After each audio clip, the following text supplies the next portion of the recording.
क्या हो वीडियो बन रहा था ना, क्या हो गर्मी लग रहा है इसलिए कह रहे हैं कुछ डाउन करो 24 बजे कर दिया ना तो कम और कम करो 20 तक करो और नीचे वाले से ठीक है चलो क्वेश्चन बोलता है form the following receipt and payment account and additional information of the modern health club 31 मार्च 2019 को आपका बैलेंस शीट क्लोज होगा। ठीक है, उस दिन का आपको इनकम एंड एक्सपेंडिचर अकाउंट बनाना है और साथ में आपको बैलेंस शीट बनाना है। ठीक है, पहले हाँ जी पूरा फॉर्मेट आप जो भी क्वेश्चन बनाएंगे अभी फिलहाल 2-4 दिन पूरा फॉर्मेट बनाएंगे, उसके बाद जब आप फॉर्मेट सीख जाएंगे फिर आप आगे करेंगे। कल ही की तरह आप पहले फॉर्मेट खींच लीजिए, एक पेज पे 1/4 में इनकम एंड एक्सपेंडिचर अकाउंट, आधे में ओपनिंग बैलेंस शीट और नीचे क्लोजिंग बैलेंस शीट। ठीक है, हम आपको सिर्फ गाइड कर रहे हैं, क्वेश्चन आप बना लेंगे पूरा का पूरा, हमको विश्वास है, सिर्फ आपको गाइड कर रहे हैं। जहां आपको दिक्कत आएगी हम आपको समझाएंगे।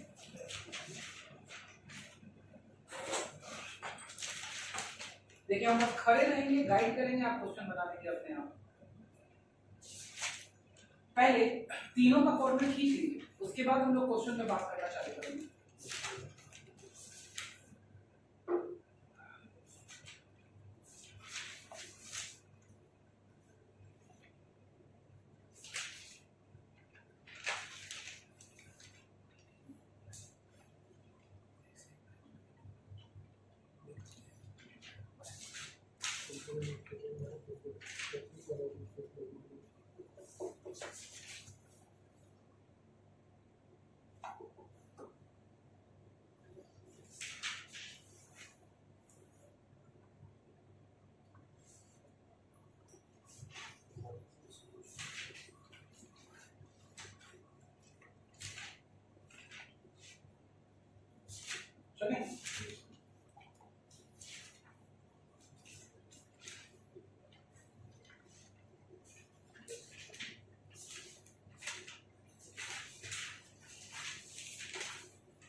आइए सबसे पहले हम लोग एडिशनल एडजस्टमेंट देख लेते हैं कि एडिशनल एडजस्टमेंट क्या आपके परे है या आपके परे बाहर है। एडिशनल एडजस्टमेंट क्या आप कर पाएंगे कि नहीं कर पाएंगे, आइए चेक करते हैं।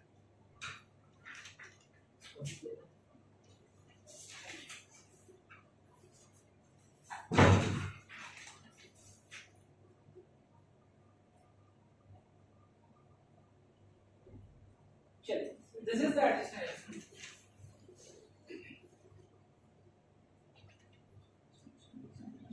पहला दूसरा तो समझ में आ रहा होगा, चेक करिए आ रहा है पहला दूसरा समझ में, सब्सक्रिप्शन से रिलेटेड है। ठीक है, और तीसरा वाला बुक्स से रिलेटेड है। बुक्स ठीक है, मतलब बुक्स प्रीवियस ईयर में 12,500 रुपए की थी, अभी भी कुछ बुक्स खरीदी गई है। ऊपर जो क्वेश्चन में हम लोग देखेंगे तो देखेंगे कि कुछ बुक्स इस साल भी खरीदी गई है और क्लोजिंग में 26,500 रुपया बैलेंस है। ठीक है, मतलब ये कुछ ऐसा है कि बुक्स पहले से थी, अभी बची हुई है, बीच में खरीदी गई है, तो कुछ डेप्रिसिएशन या यू कैन से ये मामला थोड़ा बहुत कंज्यूमेबल्स की तरह लग रहा है। ठीक है, कंज्यूमेबल्स नहीं है, ये एक्चुअली डेप्रिसिएशन है। ठीक है, लेकिन मामला वही है कि opening plus purchases minus closing करेंगे तो हमको निकल जाएगा कि डेप्रिसिएशन कितना है। ठीक है, मतलब कि किताब 12,500 की थी, फिर इतनी की खरीदी तो इतनी की होनी चाहिए थी, उतने की नहीं है, उससे कम है, इसका मतलब कि कुछ तो क्या हो गया होगा, दिमाग खा गया होगा। ठीक है, डेप्रिशिएट हो गई होगी कुछ किताब, तो वो मामला है।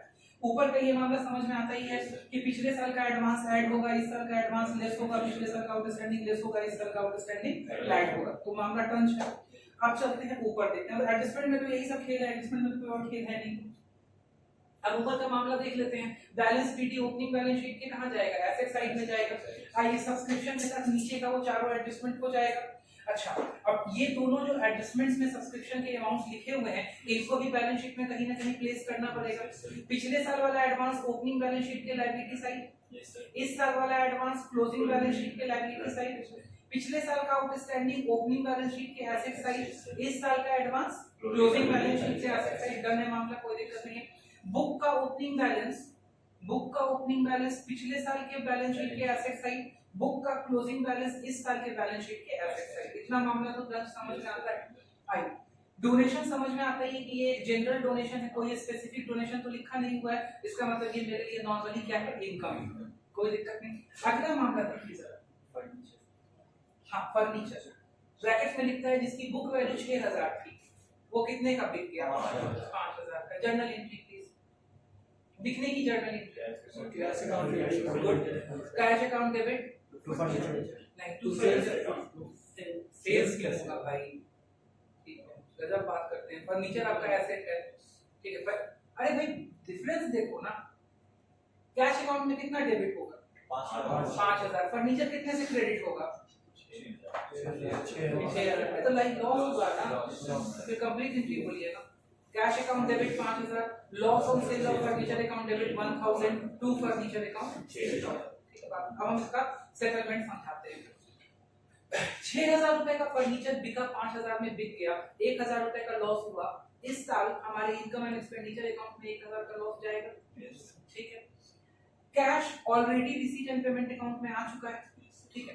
अच्छा ये 6000 का फर्नीचर जो बिका तो रहा होगा तब ना बिका, अब हमें से तो नहीं आके बिका, तो कब रहा होगा, वेरी गुड, पिछले साल रहा होगा, मतलब ओपनिंग बैलेंस शीट का एसेट है, क्या ये क्लोजिंग में भी आएगा, नहीं, बिक गया, वेरी गुड, बिक गया, बात खत्म।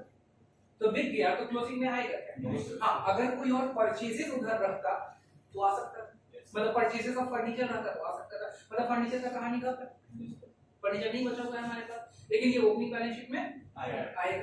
क्लियर, बात समझ में आ रहा है बिल्कुल सही से। चल आगे बढ़ते, लाइफ मेंबरशिप फीस, ठीक है, कांटा यहाँ आके अटकेगा, तो हम देख लेंगे क्या ट्रीट करना है। रेवेन्यू रिसीट ट्रीट करना होगा तो इनकम साइड चला जाएगा, है ना, और कैपिटल रिसीट अगर ट्रीट करना होगा तो नोट डाल करके इसको कहाँ लिख देंगे, अगर कैपिटल रिसीट ट्रीट करना होगा तो इस साल की बैलेंस शीट के कहाँ, लाइबिलिटी साइड। आपको याद करना पड़ेगा बाबू की कैपिटल रिसीट कहाँ जाता है, ठीक है, इस साल की बैलेंस शीट के लायबिलिटी साइड। तो जो मन करेगा वो लिख देंगे, नीचे सिर्फ एक नोट लिख देंगे कि हमने ये ट्रीटमेंट किया है, कोई दिक्कत नहीं है, कोई दिक्कत नहीं है, सिर्फ नोट नीचे लिख देंगे कि भाई साहब जब आप कुछ नहीं कर रहे हैं तो हम अपने हिसाब से ट्रीट करेंगे, ठीक है। हमको लगता है कैपिटल रिसीट है इसलिए हमने बैलेंस शीट की लायबिलिटी साइड में लिया है, अगर हमको लगता है कि रेवेन्यू रिसीट है तो नॉर्मली ये इनकम एक्सपेंडिचर अकाउंट का क्या हो जाएगा, इनकम हो जाएगा, कोई इसमें बहस की बात ही नहीं। Clear, yes sir.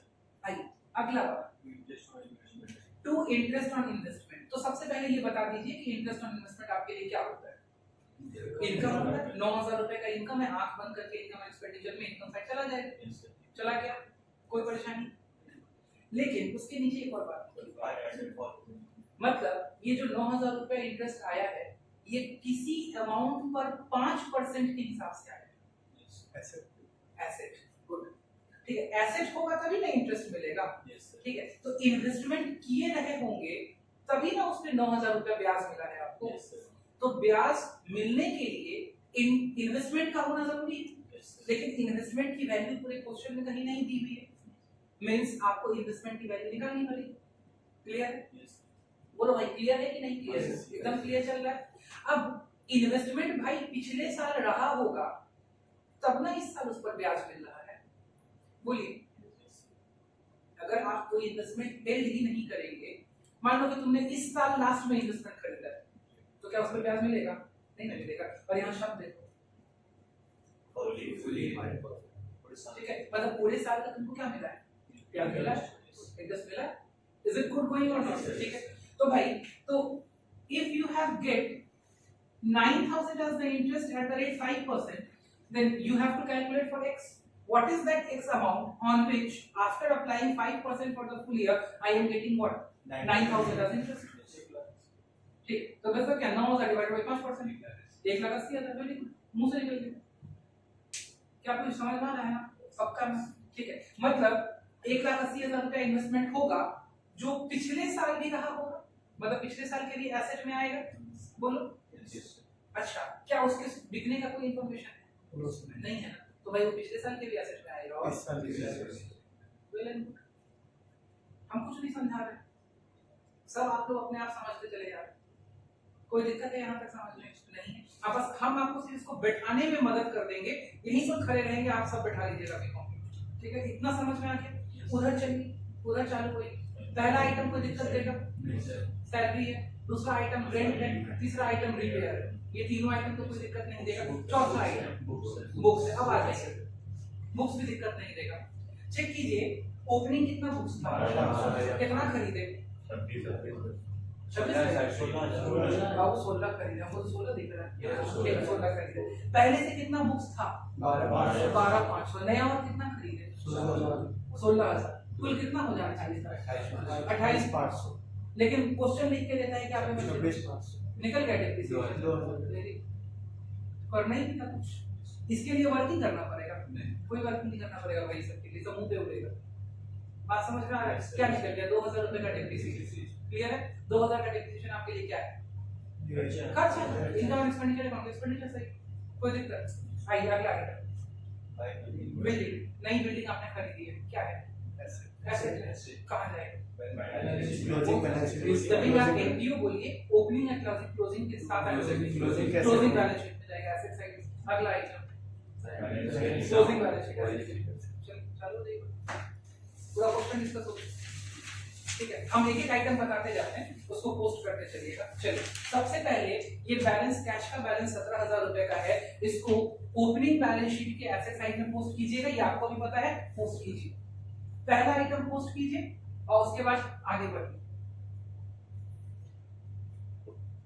हो गया? पहला आइटम पोस्ट हो गया, बढ़िया। आगे चलिए दूसरा आइटम आपके रिसीट साइड का है सब्सक्रिप्शन। उठाइए इसको, उठा करके चलिए इनकम एंड एक्सपेंडिचर अकाउंट के इनकम साइड में लिखिए बाय सब्सक्रिप्शन।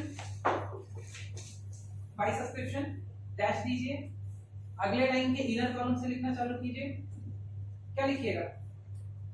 क्या लिखिएगा इस 60,000 के लिए? लिखिएगा रिसीव ड्यूरिंग द ईयर। लिखिए receive during the year. Yes, receive during the year. अच्छा, रिसीव ड्यूरिंग द ईयर के बगल में इनर कॉलम में लिखिएगा कितना अमाउंट? 60,000। अच्छा अब रुकिए, अब 60,000 लिखने के बाद क्या क्वेश्चन आपको याद है? क्वेश्चन मत देखिए, क्वेश्चन मत देखिए, हम क्वेश्चन नहीं देखने देंगे, ठीक है? याद कीजिए एडजस्टमेंट में क्या क्या चीज था? क्लोजिंग और ओपनिंग। सब्सक्रिप्शन का एडजस्टमेंट में क्या क्या एडजस्टमेंट था याद है? 4 एडजस्टमेंट था। कौन कौन सा था? 2 एडवांस था और 2 आउटस्टैंडिंग था, ठीक है? अच्छा आपने से प्लस माइनस लिखिए तो वहां पे पिछले साल का एडवांस को क्या बोलते हैं? Advance previous year. अच्छा प्लस होगा ना, उसी के नीचे लिखिए plus advance previous year. Figure बाद में लिखिएगा, पहले प्लस माइनस लिखिए, प्लस एडवांस प्रीवियस ईयर। अगला क्या था? अगर प्रीवियस ईयर का एडवांस तो साथ में करंट ईयर का एडवांस क्या होगा? करंट ईयर का एडवांस देखिएगा, minus advance previous year, sorry current year. अच्छा उसके बाद क्या था? आउटस्टैंडिंग कब का? Previous year. क्या होगा वो? माइनस। देखिए माइनस आउटस्टैंडिंग प्रीवियस ईयर, ठीक है? उसके बाद क्या था? आउटस्टैंडिंग करंट ईयर, वो क्या होगा? प्लस होगा, लिखिए प्लस आउटस्टैंडिंग करंट ईयर। अब जो फिगर है 4,000 प्लस होगा, 5,000 माइनस होगा, ठीक है ना? और वो माइनस बिल्कुल ठीक 3500 माइनस होगा। नेट बैलेंस निकाल लीजिए, नेट बैलेंस निकाल के आउटर कॉलम में लिख के तभी आगे बढ़िएगा। ये सब तरीका है वो बनाने का, बार बार नहीं समझाया जाता है, ठीक है?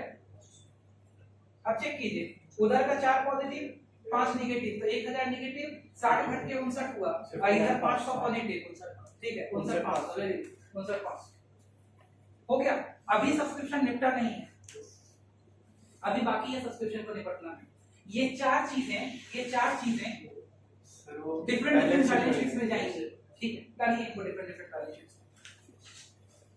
ओपनिंग का एडवांस ओपनिंग बैलेंस शीट का लायबिलिटी है, ओपनिंग का एडवांस ओपनिंग बैलेंस शीट का लायबिलिटी, क्लोजिंग का एडवांस क्लोजिंग बैलेंस शीट का लायबिलिटी, गुड। क्लोजिंग का एडवांस क्लोजिंग बैलेंस शीट का लायबिलिटी। बाबू पीछे समझ में आ रहा है सबको? कोई दिक्कत नहीं ना है? तो उतना पीछे काहे बैठ जाते हो बाबू अकेले जाकर? तो हुआ बढ़िया गई इधर बैठे। अच्छा आउटस्टैंडिंग सब्सक्रिप्शन पिछले साल वाला, पिछले साल का एसेट। आउटस्टैंडिंग सब्सक्रिप्शन इस साल वाला, इस साल मतलब जो करंट बैलेंस शीट है उसका एसेट। लिखिए, इतना कंप्लीट कर दिए। मतलब हम लिखने का टाइम दे के चल रहे हैं, नहीं हम बहुत तेजी से चल रहे हैं।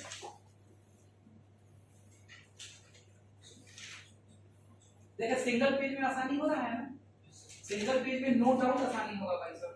हाँ कॉपी में आपको थोड़ा और टाइम लगेगा उसको कवर अप करने में, सिंगल पेज में आसानी होगी क्योंकि आपको उठा के मोड़ना इजी होता है सिंगल पेज।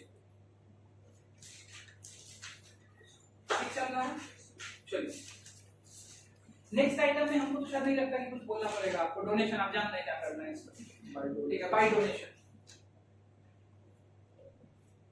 बाय डोनेशन देखिए अकाउंट्स को ना एकदम इजी वे में लेके चलिए। अकाउंट्स बहुत इजी है अगर आप समझ रहे हैं, अगर नहीं समझ पा रहे हैं तो बहुत डिफिकल्ट है।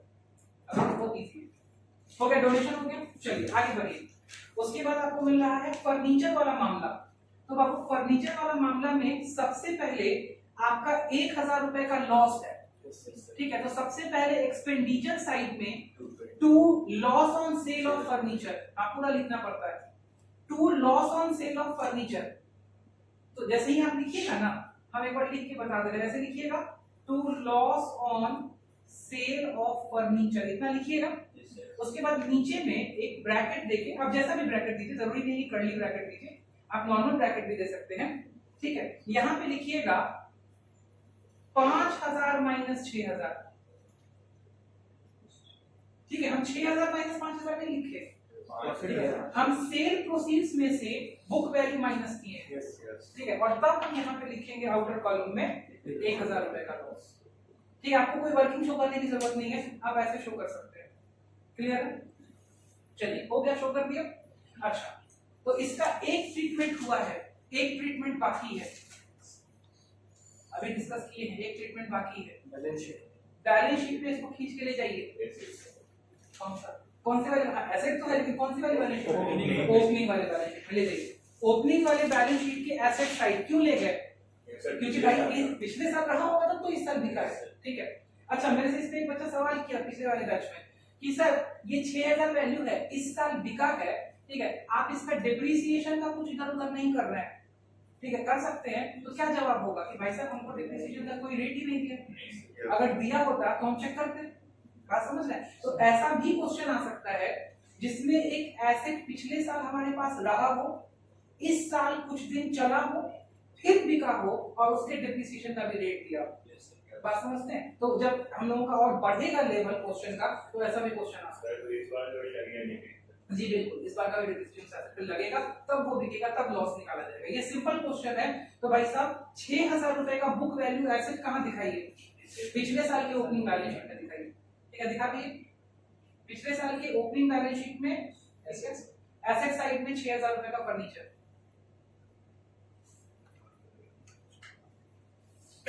आइए हो गया, सब लोग एक पोजीशन पे आ गए।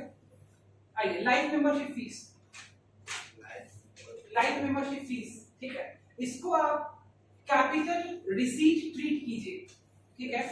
और कैपिटल रिसीट हमारा कहां चला जाता है, क्लोजिंग बैलेंस शीट के लायबिलिटी साइड, इसको लिखिए। तो जब आप क्लोजिंग बैलेंस शीट के लायबिलिटी साइड लिख रहे होंगे तो आप लिखिएगा लाइफ मेंबरशिप फीस। अगर आपके पास में जगह है तो यहीं पे लिख दीजिए नोट 1, और अगर जगह नहीं है तो नीचे लिख दीजिए नोट 1, ठीक है। जहां पे आप दिख रहे होंगे लाइब्रेरी साइड में वहां पे लिखिएगा ना लाइफ मेंबरशिप फीस, ठीक है। जगह अगर बचती है तो नोट 1 वहीं लिख दीजिए, नहीं बचती है तो नोट 1 ठीक उसके नीचे लाइन में लिख दीजिए। मतलब इससे रिलेटेड हम लोग नोट लिखेंगे अभी जब पूरा कंप्लीट कर लेंगे तब, ठीक है। और अमाउंट जितना है यहाँ पे लिख दीजिए, कितना अमाउंट है 7,000। चले आगे, कोई दिक्कत यहाँ तक। आगे नेक्स्ट इंटरेस्ट ऑन इन्वेस्टमेंट, आपको पता है ये कहाँ जाएगा,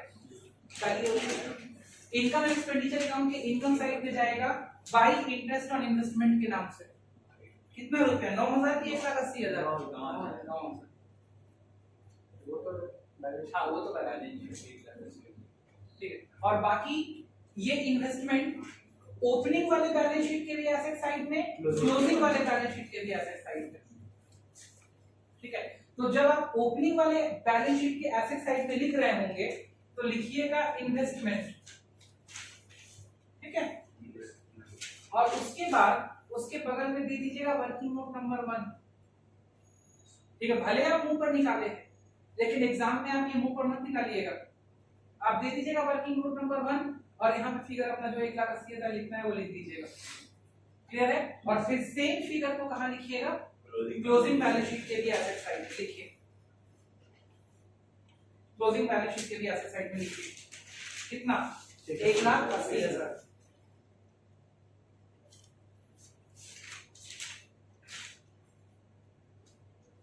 क्लियर है? उससे रिलेटेड एडजस्टमेंट हो गया। अब आइए, अब ये तीनों तो भाई उतार दीजिए, कोई दिक्कत ही नहीं है, ये तीनों तो खर्चा है। ये तीनों उतार करके फिर बुक की प्लेस पे आके रुकिएगा, फिर बात करेंगे।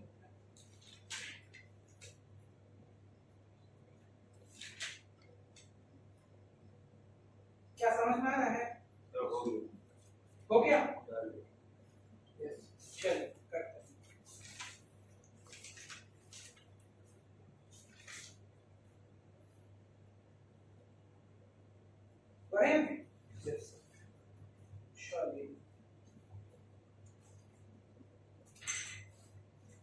Next books.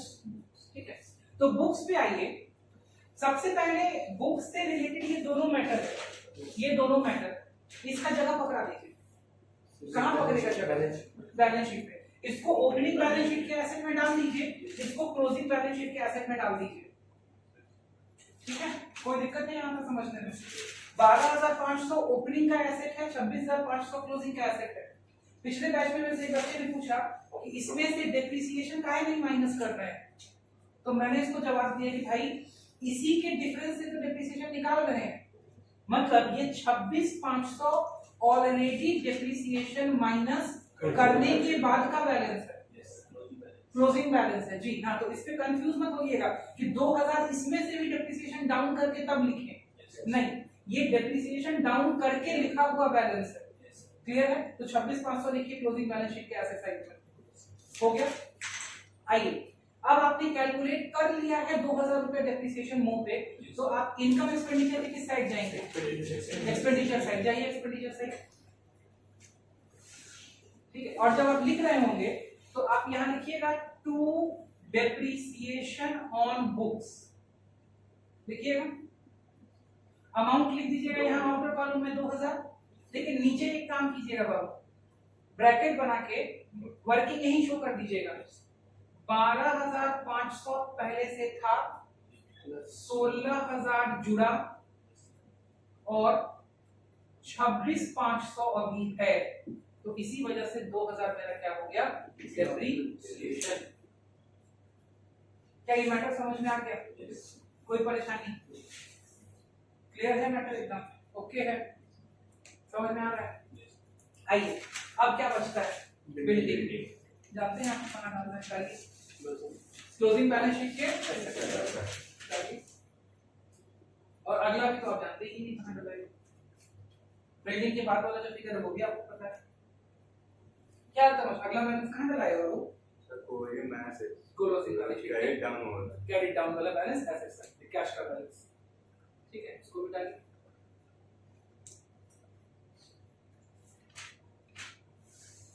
आ गया? चलिए, अब आपको पता है नेक्स्ट स्टेप क्या करना है। Next step we have to calculate for the we have to go on for calculating the surplus calculate करेंगे। फिर ओपनिंग वाले बैलेंस शीट में हमने क्या करना है? एसेट साइड को टोटल करके और लायबिलिटी से माइनस करके बैलेंसिंग फिगर कैपिटल फंड निकालना है। फिर उस कैपिटल फंड को उठा के क्लोजिंग वाले बैलेंस शीट में लाना है और उस निकाले हुए सरप्लस को उसमें जोड़ देना है। फाइनल बैलेंस निकालना है और चेक करना है कि मेरा बैलेंस शीट मैच किया कि नहीं।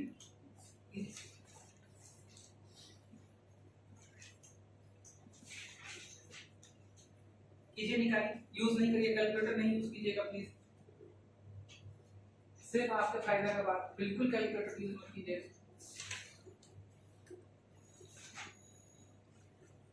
सर हाँ, मैसेज कर चाचू को, क्या चाचू एक मैसेज। हाँ कर दीजिए, मैसेज कर दीजिए।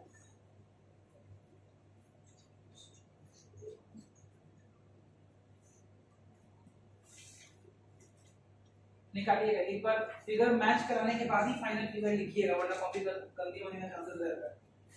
फाइनल फिगर सब 2-3 लोग कम से कम मैच करा लीजिए, तभी फाइनल लिखिएगा। ठीक है, ठीक है, ठीक है। सरप्लस का जो वैल्यू आप बोल रहे हैं एकदम ठीक।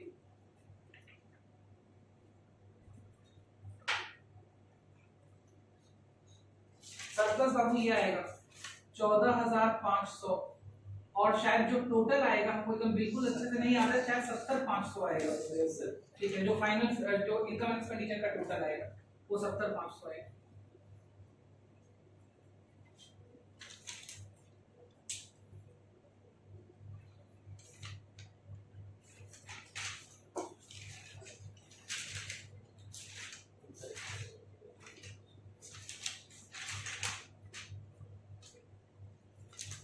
आप लोग उस बैच से 30% कम टाइम में क्वेश्चन बना लेंगे, 30% कम टाइम।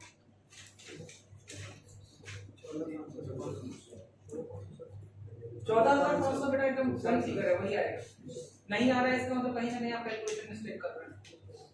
आ गया पूरा, हम फाइनल के लिए वेट कर रहे हैं, बैलेंस शीट मैच करा के कौन सी लिखना मैच हो गया। रुकिए नहीं, 14,500 आ गया वो ठीक है, सरप्लस का बैलेंस। ओपनिंग बैलेंस शीट का कैपिटल फंड निकालिए, उसको खींच के लेके आइए क्लोजिंग बैलेंस शीट में, सरप्लस उसमें जोड़िए, फाइनल बैलेंस निकालिए। अब आइएगा बेटा पेपर में नहीं बना पाइएगा, इसलिए पहले दिन से हम कैलकुलेटर छुड़वा दिए हैं। लास्ट दिन आदमी चाह के भी कैलकुलेटर नहीं छोड़ पाता है।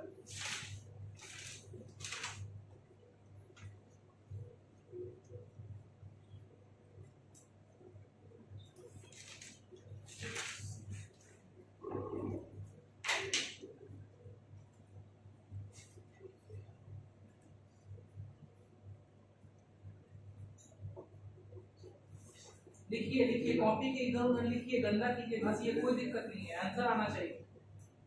वहीं पर कैलकुलेशन कर लीजिए, मार्जिन पे कर लीजिए, जहां मर्जी कर लीजिए।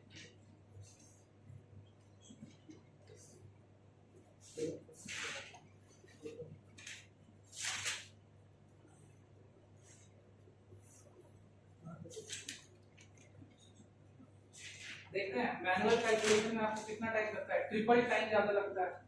सोच लीजिए एग्जाम में कैसे संभालिएगा, और कैलकुलेशन मैनुअल करना पड़ेगा। 2,15,000 क्या कैपिटल फंड आएगा, कैपिटल फंड में का हाँ 2,15 आना चाहिए, हाँ 2,15,000 आना चाहिए।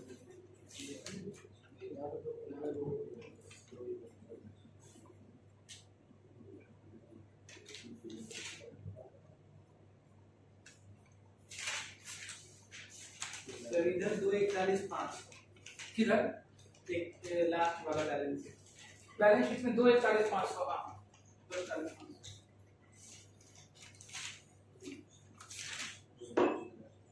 बैलेंस शीट का टोटल 2,41,500 है।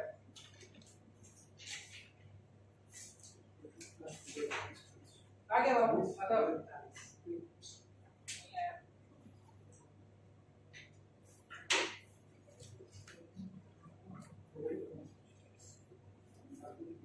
क्या आता है बाबू?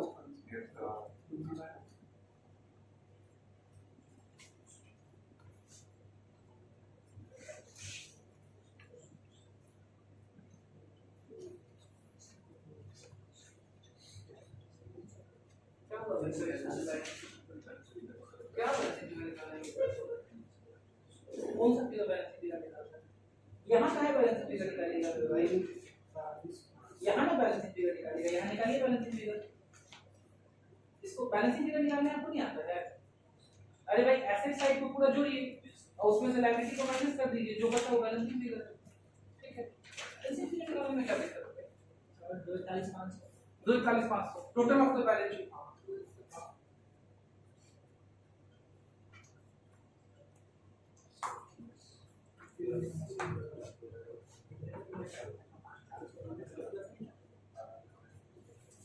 बन गया ऋषभ, तुम्हारा होगा शॉपिंग। चलो रिकॉर्डिंग बंद। ऋषभ हाँ साइन नहीं करो।